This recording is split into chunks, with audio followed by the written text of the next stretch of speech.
Happy Easter! Okay, I know, we're pretty far off from Easter, but I did want to check out the part 2 of the Easter event for TDX before making this video. I wanted to share my thoughts on the event since it was my first time actually attending a full event in TDX. Starting off, most of my critiques are going to be around the event features such as the Battle Pass, the currency, and the shop.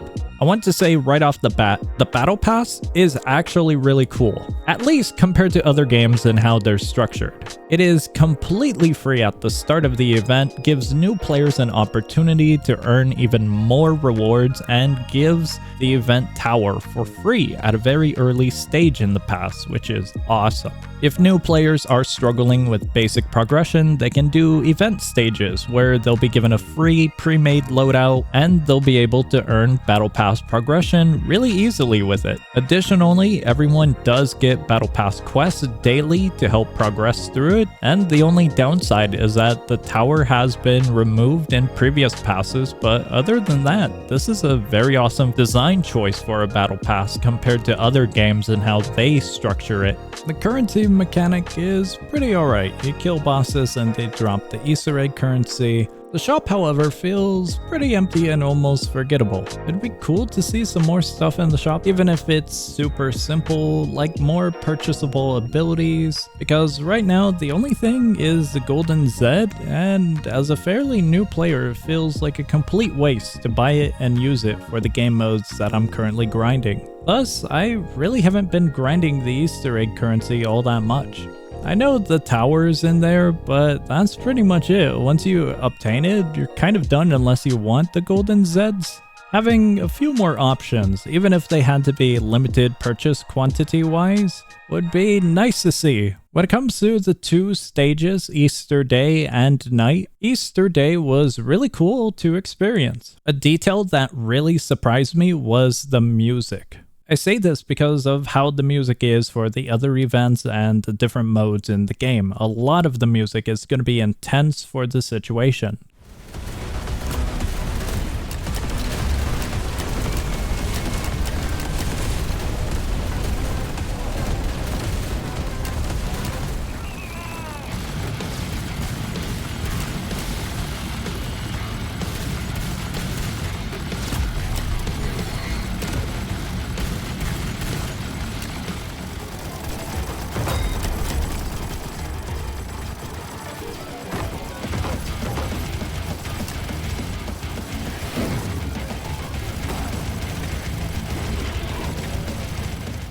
However, the music in this one was really upbeat and pretty catchy. It sounded good. It actually became some of my favorite music inside of the game because of this.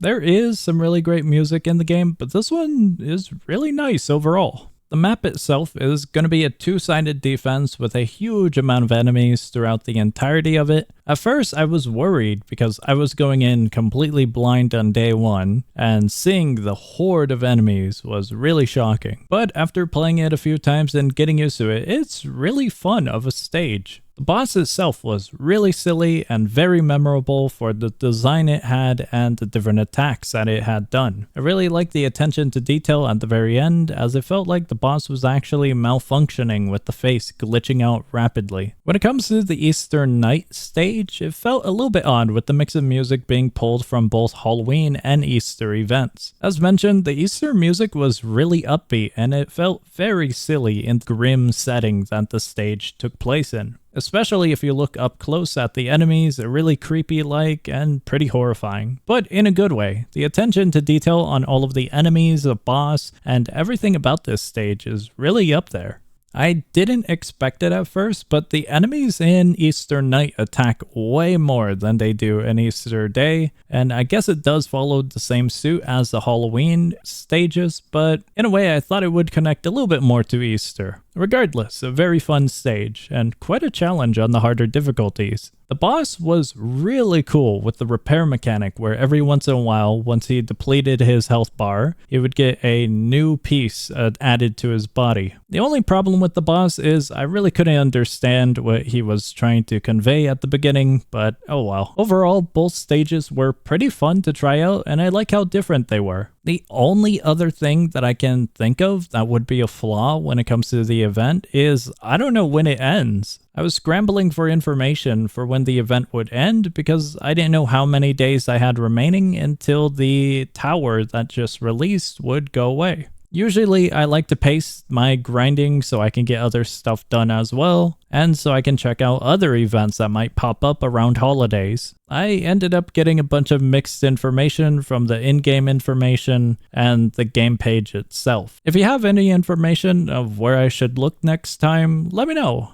I'd greatly appreciate it. Otherwise, this was a really fun event. That is going to be all for this video. I just kind of wanted to share my experience as a pretty recently new player playing this game and giving a little bit of feedback of what I thought. If you want to try out this game, I'd recommend it. The link is going to be down below in the description. It's a very fun tower defense game. If you're looking for other games to play, check out my channel. I upload a ton of content, so hopefully you'll be able to find something new and fun to play. But otherwise, that's going to be all from me, and I will see ya.